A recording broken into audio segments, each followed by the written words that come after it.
मित्रांनो, बरेच जण मला असे प्रश्न विचारत आहेत, की 21 अपेक्षित जे आहे किंवा 21 प्रॅक्टिस सेट जे आहे, तर ते खरेदी केलं पाहिजे का? किंवा आपण त्याच्यामधून अभ्यास केला पाहिजे का? तर बेसिकली हे जे 21 अपेक्षित आहे, त्याच्यामध्ये नेमकं असं काय असतं? तर 21 अपेक्षितमध्ये आपल्या प्रश्नपत्रिकेमध्ये ज्या सिक्वेन्सने क्वेश्चन्स येतात, त्या सिक्वेन्सनेच प्रश्न दिलेले असतात. म्हणजे सुरुवातीला सगळे एम-सी-क्यूज असतात.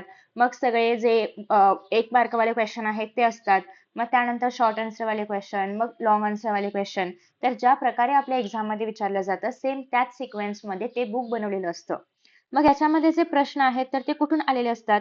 तर जर तुम्ही स्पेसिफिकली नवनीतचं 21 अपेक्षित पाहिलं, तर त्याच्यामध्ये जे काही प्रश्न आहेत, ते मोस्टली आपल्या पुस्तकांमधल्या स्वाध्यायाखालचे आहेत किंवा तुम्हाला डायजेस्टमध्ये जे प्रश्न बघायला मिळतील नवनीतमधले, त्याच प्रकारचे प्रश्न याच्यामध्ये असणार आहेत.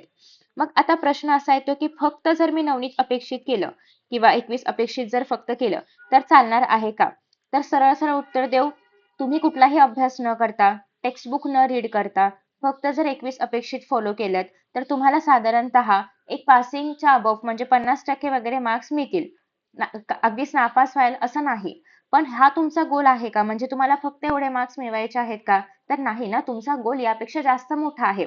मग त्यामुळे फक्त 21 अपेक्षित वरती अवलंबून राहायचं नाहीये. हां, तुमचा सगळा अभ्यास झालाय, सगळा सिलेबस तुमचा झालेला आहे आणि सिलेबसमध्ये तुमच्या पुस्तकामधलं सगळं कंटेंट रीड करून झालेलं आहे. तुम्हाला प्रत्येक एक्सरसाइज मधले सगळे क्वेश्चन्स येत आहेत.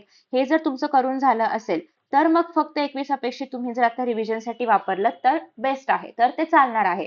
आणि 21 अपेक्षित असतंच त्यासाठी, की तुम्ही फक्त त्याला रिव्हिजनसाठी वापराल. आणि ते पण तुम्ही जर पाहिलं तर बरोबर दिवाळीनंतर वगैरे नवीन एडिशन येते. म्हणजे याचं कारणच हे आहे, की मुलांनी साधारणतः नोव्हेंबर-डिसेंबरपर्यंत सिलेबस कंप्लीट करावा आणि त्याची रिव्हिजन करण्यासाठी किंवा पेपरच्या पॉइंट ऑफ व्ह्यूने अभ्यास करण्यासाठी फक्त 21 अपेक्षित जे आहे तर ते वापरलं गेलं पाहिजे. फक्त 21 अपेक्षित करून मला 100% मिळतील, 90% मिळतील ही अपेक्षा करणं अत्यंत चुकीचं आहे. जर तुम्ही पुस्तक रीड केलं नसेल, जर तुम्ही अजिबात प्रॅक्टिस नाही केलीये, जर तुम्ही पेपर सॉल्व्हिंग नाही केलंय, फक्त आणि फक्त हे वाचून गेलात आणि तुम्हाला चांगले मार्क्स मिळतील असं नाही होणार. ठीक आहे? नो डाउट की हे खूप चांगलं आहे रिव्हिजनसाठी, बट फक्त हे चांगलं नाहीये. दुसरी गोष्ट अशी आहे, की तुम्ही ह्याला कंबाईन करू शकता. पेपर सॉल्व्हिंगसाठी म्हणजे फॉर एक्झाम्पल तुमच्याकडे आता असं आहे, की तुम्हाला बघायचं आहे, की मला एम-सी-क्यूज सोडवायला किती वेळ लागतोय.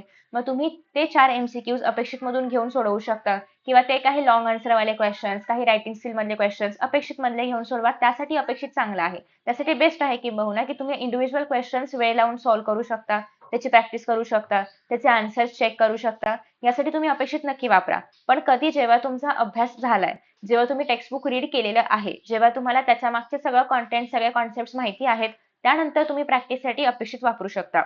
अजून एक आहे, की ज्यांना अपेक्षित नाही घ्यायचंय. अर्थात आता तसं 1 महिना राहिलेला आहे आणि तुम्हाला असं वाटतंय, की मला अपेक्षित नाही घ्यायचंय. पण तरीही मला पेपरच्या पॉइंट ऑफ व्ह्यूने अभ्यास करायचा आहे किंवा जसे प्रश्न विचारले जातात त्याप्रमाणे अभ्यास करायचा आहे. तर ऑलरेडी महाराष्ट्र बोर्डची वेबसाईट आहे, ज्या ठिकाणी तुम्हाला प्रश्नपेढी बघायला मिळेल. अर्थात या वर्षीच्या प्रश्नपेढी इतक्या अपडेटेड नाहीयेत. पण तुम्ही 2023च्या जरी प्रश्नपेढ्या वापरल्या तरी पण कंटेंट सेमच आहे. त्यामध्ये पण प्रचंड प्रश्न दिलेले आहेत, की तेवढे केलेत तर ते अपेक्षितच्या पण पुढे जाईल किंवा त्यापेक्षाही जास्त तुमची रिव्हिजन होईल.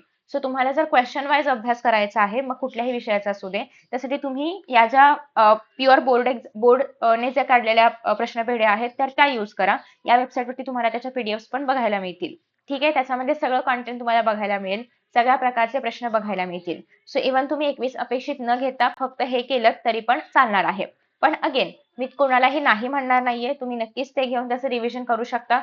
फक्त मुद्दा हाच आहे, की फक्त ते नाही करायचं आहे. त्यासोबत तुम्हाला पुस्तकाचा अभ्यास करायचा आहे, पेपर सॉल्व्ह करायचे आहेत आणि just for the purpose of revision तुम्ही 21 अपेक्षित नक्की वापरा. त्याचा उपयोग तुम्हाला होईलच. तुमचा स्कोर इम्प्रूव्ह होईलच.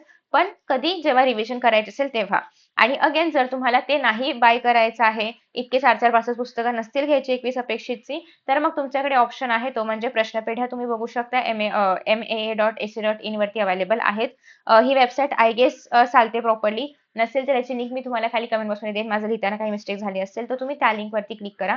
जेणेकरून तुम्ही डायरेक्टली त्या वेबसाईटवरती जाऊन डाउनलोड सेक्शनमध्ये जायचं आहे आणि तिथून तुम्हाला प्रश्नपेढ्या ज्या आहेत त्या डाउनलोड करायच्या आहेत. ठीक आहे. सो माझं फायनल कन्क्लुजन हेच असेल, की आधी तुम्हाला पुस्तक करायचं आहे, पेपर सॉल्व्ह करायचे आहेत. मग हवं तर तुम्ही 21 अपेक्षित किंवा या प्रश्नपेढ्यांपैकी काहीतरी चूज करू शकता. सगळ्या प्रश्नपेढ्यांची उत्तरं मी ऑलरेडी अपलोड केलेली आहेत. सो तुम्हाला काही अडचण येत असेल तर नक्की सांगा. ते केलं तरी पण चालेल. ओके. सो आता एक एकदम डिरेक्ट क्वेश्चन असा असतो, की बोर्ड परीक्षेमध्ये आपली जी ऍक्च्युअल बोर्डाची परीक्षा आहे त्याच्यामध्ये 21 अपेक्षितमधून किती प्रश्न येतात किंवा त्याच्यामध्ये या ज्या प्रश्न पेढ्या आहेत यामधून किती प्रश्न येतात.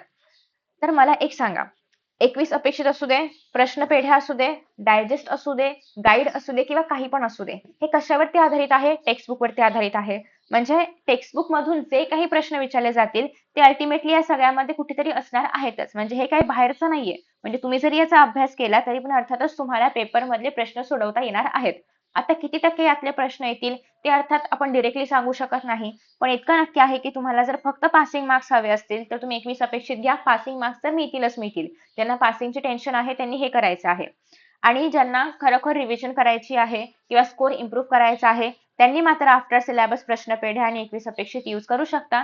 प्रश्नपेढ्यामधून किती प्रश्न येतील डिरेक्टली तर नाही सांगू शकत, पण त्याच्यामध्ये जे क्वेश्चन्स दिलेले आहेत त्या पॅटर्नचे प्रश्नच एक्झाम मध्ये येणार.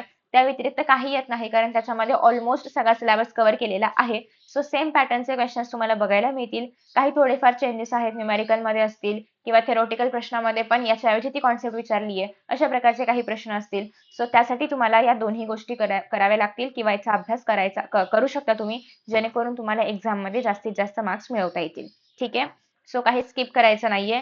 ट्राय करा की तुम्ही मॅक्सिमम अभ्यास कराल कारण आता फक्त 1 महिना बाकी आहे. सो याच्यामध्ये जेवढं तुम्ही स्वतःला पुश करू शकता, जेवढा काही अभ्यास तुम्ही करू शकता ट्राय करण्याचा प्रयत्न करा. आणि अर्थात तुम्ही सगळं करू शकणार आहात. Best of luck for your exams and see you in the next session. Bye bye.